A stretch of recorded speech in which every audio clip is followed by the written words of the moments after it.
Na sunčanoj farmi gdje trava zelena raste, zec se smeši, a bas želi da zna. Dva načina za farmu, hajde da krenemo zajedno. Učenje uz nas u ovoj veseloj pesmi. Jedna farma izgleda svežo sa smeđim listovima. Ostaci hrane čine zemlju plodnom. Zec kaže priroda nam pomaže da rastemo.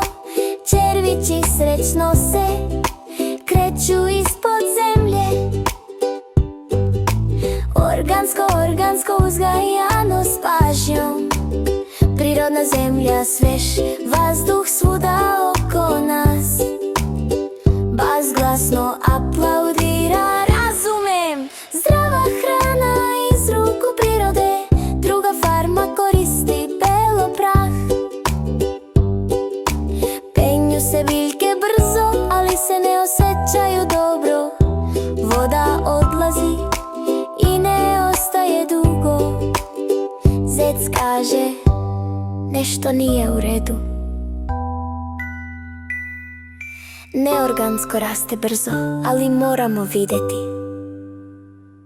Zemlja i voda ne osjećaju se slobodno. Bas pažljivo razmišlja i gleda oko sebe.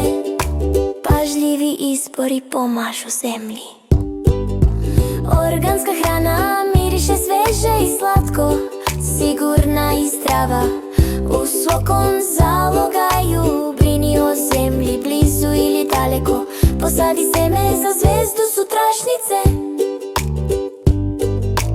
Organska poljoprivreda dobra i prava, pomaže zemlji, tebi i meni. Zec se raduje, bas se slaže, srećne farme iz